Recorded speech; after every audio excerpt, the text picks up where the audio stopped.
A lot of people think that millionaires are interested in keeping people poor, or that they have an active agenda to make everyone poorer.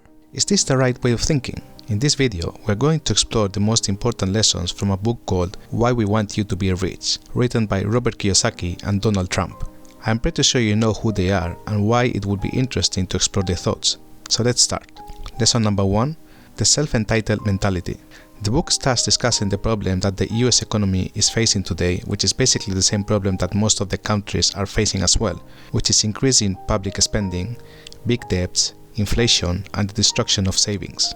The government trying to solve problems like poverty and healthcare brings the government into debt and printing more money.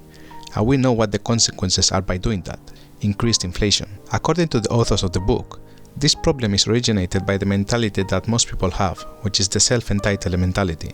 This is the mentality that a person has when they think that they deserve and have the right to receive money because of the fact that they deserve it, even when they haven't done anything to earn it. In this case, a lot of people think that they should receive money and other benefits from the government because it would be ideal if the government could resolve all people's needs. The question is, where is this money coming from? We can tax the rich, but is this a sustainable solution? And for how long can you do that? The authors agree that this is not a sustainable solution, and the results obtained from it so far are a proof of it. The rich are getting richer and the middle class is disappearing, and poverty is increasing. Lesson number 2. The Financial IQ. In the book, the authors mention that one of the problems of current society is that we are educated in a way that we are dependent on the government because we are not taught about financial education, and it's not encouraged to develop our financial intelligence. Intelligence is often defined as a capacity to resolve problems. During our years on our education system, we are taught about how to resolve different types of problems, but none of them are related with personal finance, and this results in having future adults that don't know how to manage or invest their money correctly, and then they end up depending on third parties to use their money as financial advisors or getting government benefits to survive. But the main problem about poverty is that you can't resolve it by just giving more money.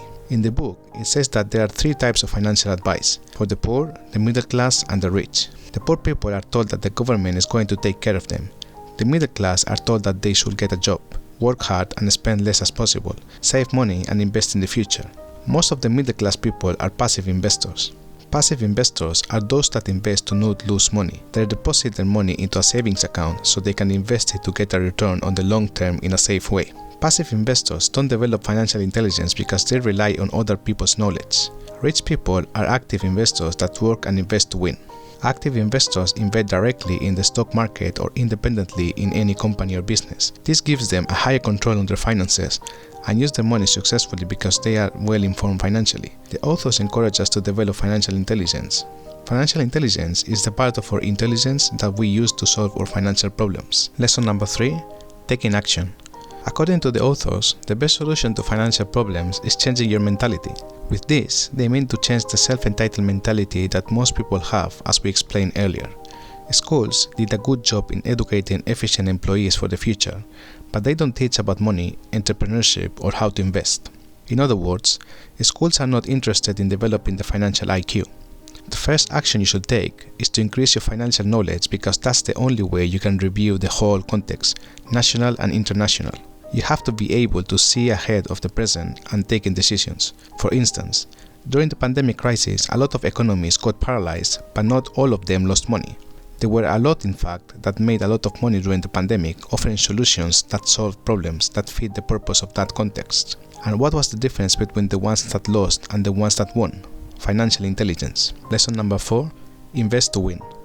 According to the book, there are basically 3 types of investors: the ones that invest not to lose, the ones that invest to win, and the ones that never invest. The authors criticized that the most of the gurus and financial authors advise to spend less and invest in index funds because the risk is low and they can make rich someday in the future. The author says that nobody wants to live spending as less as possible. This is like focusing on not losing instead of winning. The game of money is like any other game. Have you ever seen any team winning by just focusing on the defense? Probably not. You need to attack and take the risk if you want to make a goal and win. Most of the people are afraid of investments because they think they are not safe and they prefer following the idea of having a stable job. But with so many crises nowadays and going into recession, There's not such thing as job security nowadays, and it's close to become a thing of the past. Another trait of people that invest to not lose is that they don't use leverage. In a nutshell, leverage consists in making more with less. Making more with less requires you to learn about how to benefit from ideas, the money, skills and resources from other people. It's a way of using other people's resources for your own benefit. A way of using resources from someone else for investing is through debt. Not all debt is bad. Most of the people get in debt to consume and buy stuff that doesn't generate any income and only add up more expenses. There's not a magic formula that will help your investments to be successful. You only have yourself and your most important asset, which is your mind. And here's the importance of educating your mind before investing your money. You can invest your time in financial education, but nobody learns how to drive a car by just reading a book. You can find important facts, but in order to get a full learning experience, you need to practice. Therefore, in order to put into test your financial intelligence, you need to assume controlled risks. Lesson number 5. Take control. Besides leverage, those that invest to win want to have complete control of their money. Investments generate the idea of a lack of control from most of the people, and that's because of the risk. Having the control is important. For instance, a car has different parts that are essential, like the steering wheel, brakes, gearbox, the engine, etc. Would you drive a car without the steering wheel? Nobody will drive that car.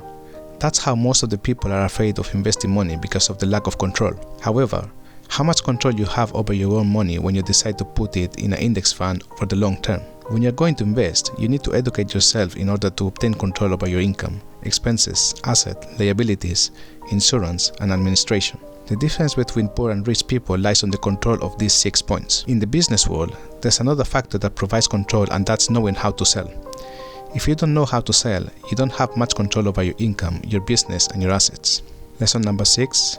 Why should you become rich? There's a lot of reasons why people want to be rich, even if they move in the opposite direction. But in the book, the author's justification is the growing gap between the rich and the poor, the disappearance of the middle class, the big debts, and the devaluation of currency. That's why the authors of the book are worried because of this situation, and they believe that if most of the people will stop waiting for the government to give them money and decided to take action with financial education in the world of entrepreneurship and investment, then that will create a big change for the economy of the country, and that will generate more jobs and would reduce the need for the government to increase public spending, reducing the debt and eventually changing the destiny of the country's economy. This is everything for today's video.